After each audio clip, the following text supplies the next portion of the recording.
Y'all, last night I was playing some bullet chess at 1 a.m., don't judge me, and I got paired up against Grandmaster Bachelun from Mongolia. And this video here, we're going to be taking a look at my hippo versus the Mongolian GM.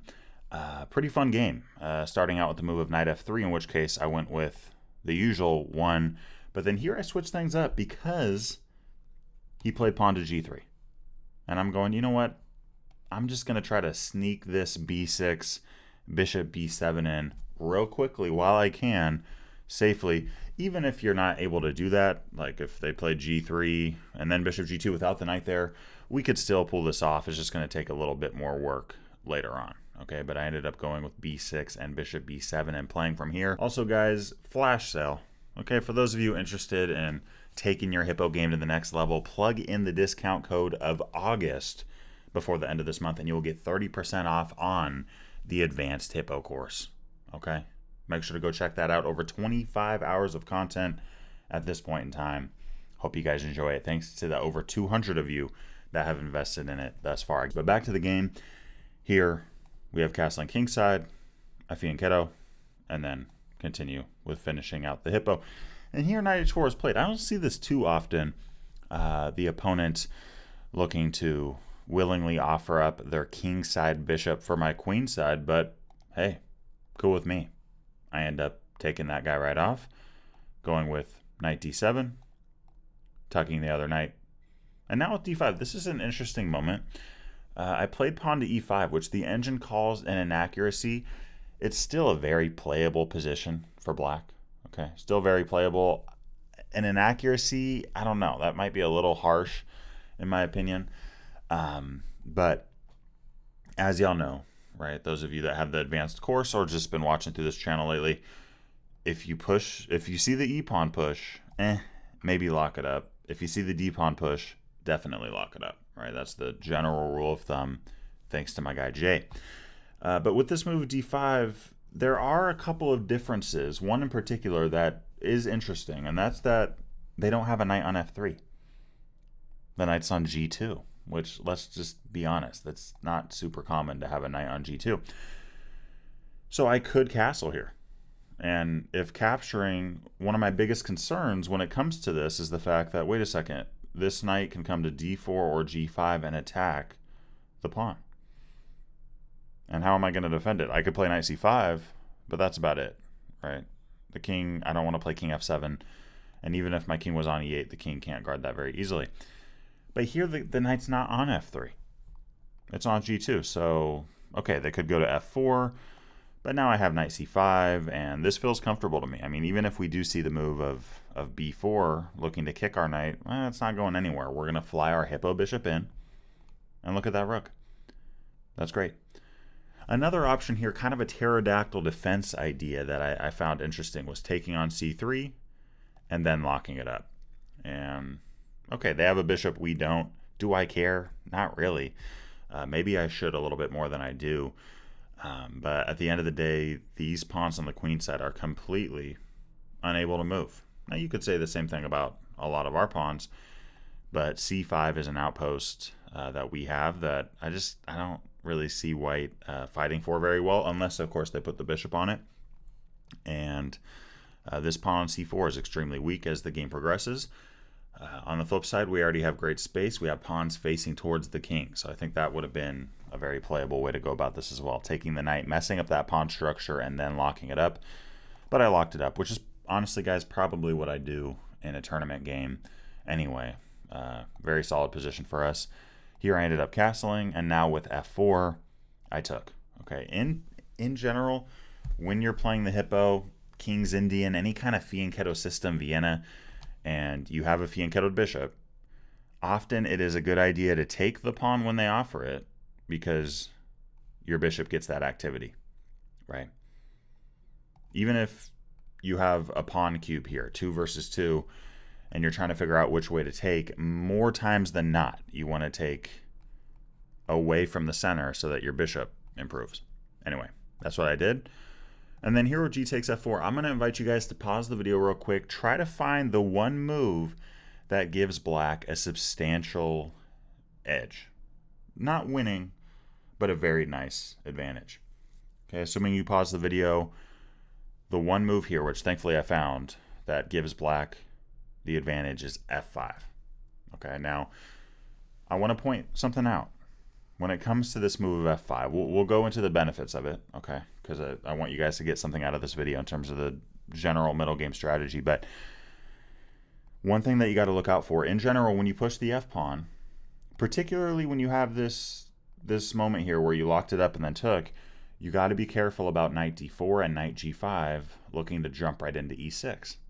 Thankfully for us, that's not a concern. The next thing you have to be concerned about is if your opponent can just push this guy. I mean, that's not fun. But for us, we have 3 attackers on it. You only have 1 defender. It's not like you have a knight and a rook here, so this is not an option for them. Now, if the knight was on f3 and the rook was here, I'm not playing this. They get a passed pawn. Not fun. But again, here we could just take, capture back, we're fine. So the knight can't jump in. In fact, this knight's really bad.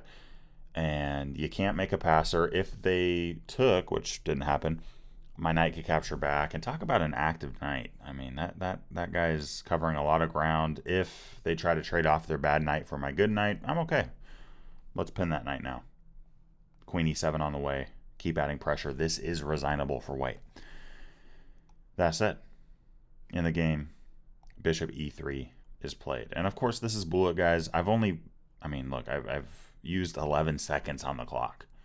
Okay, so a lot of this is just muscle memory up to this point, right? All this is muscle memory. Oh, you're going to give me your kingside bishop? Great, I'll give up my queenside for it, and then lock it up. Okay, that's a general theme that's almost always correct, and if it's not the best move technically, it's usually totally fine. And then with f4, I ended up taking away from the center and then finding that f5 push. Now, what's the point of this? Well, the point of it is, again, if you take it, I capture back with my knight, all of a sudden you have 2 isolated pawns. 2 of them. Right? So that's one benefit of if you play e5 and then take, and they take back with a pawn, you can try to do the same thing and really put this pawn on an island, and you have a nice outpost on f5. Right? And even if they don't take, you could always think about taking them, and you go from there. Now with bishop e3, I ended up going with knight c5. Now I think with more time here, I hopefully would have found that I could take the knight and then go up a pawn. Right? That's the best way to play this. Even if they attack it, okay, we defend it. You move, the knight comes over. I mean, 1-2. Again, white's pawn structure just cannot do anything right now. If you ever play a4, I could always play a5 if I want to lock that pawn in. And of course, all of my pawns at that point would be on the same color as this bishop, but it doesn't matter because this bishop can't get to the base of the pawn chain. Maybe someday it will matter, but not for a very long time. And if it does ever get to c7, that's my fault. Again, going back, sometimes, guys, you take a piece with your bishop to double and isolate the pawn. Sometimes you take off a hanging knight, a hanging rook, a hanging bishop. In the speed run and slow run series, we've seen that all the time. The other thing that can happen is going, you know what? This is the one defender for the pawn. Let me get rid of that guy and then take. But okay, instead I ended up playing knight to c5. And here, look, if you take the knight, that's fine with me. We get the b file out of it. We get d4 out of it. That's great. Instead, bishop d4 is played. I ended up taking this pawn. The engine was a bigger fan of me taking off the bishop here, and then maybe capturing this guy, or just taking with the knight. Okay, I took with the pawn. White plays the engine move here, and in fairness to them, they're down a pawn. They're trying to get their pawn back. He threw in a check.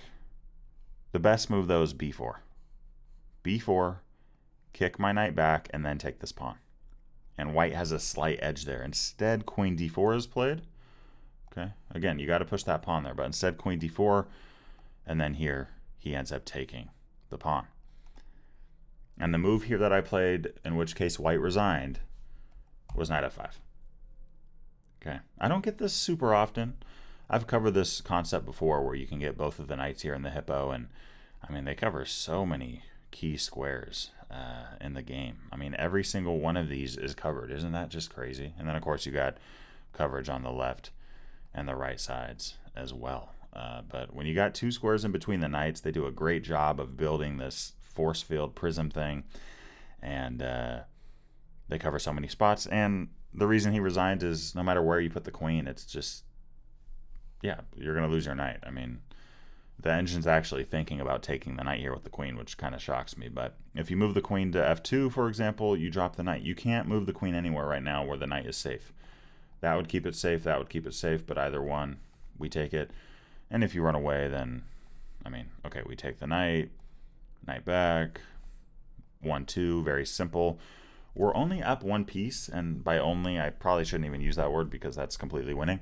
But it feels like we're up 2 because this knight can't move. It can't move. I mean, you go here, okay, we get the exchange. Then we're going to be up a rook. So, yeah, that's where the game ended. Again, guys, I'm just going to go through this one more time. Okay, this bullet game versus the GM. Take off the kingside bishop. Now, if I'm playing the hippo and they go, hey, can I have your kingside bishop for my queenside? If they're asking me that, nah, I'm good. I don't want to give up my kingside bishop most of the time. Sometimes you can get away with it if you can castle and take back or whatever, but in general, if I can get their kingside bishop for my queenside, great. That's great. I have weaknesses, so do you, and yours are right in front of your king. That's great. I continue with tucking the knights, locking it up, castling, taking, and then playing f5 to get this pawn isolated, give my rook that activity, and then I end up proving one knight, taking, and then eventually improving the other, and white resigns. Hope you all enjoyed this hippo video. A lot more hippo content on the way this month to finish August out. Appreciate y'all. See you in tomorrow's video. Peace. Y'all, I wanted to finish this video out by giving a quick shout out to my Patreon supporters, including Walter, Rob, Ray, Roger, Jerry, and Gary. Appreciate y'all a ton, as well as the rest of my Patreon community. If you're interested in joining, there are some exclusive benefits that you gain by becoming a member, and I look forward to seeing you guys over there. Peace.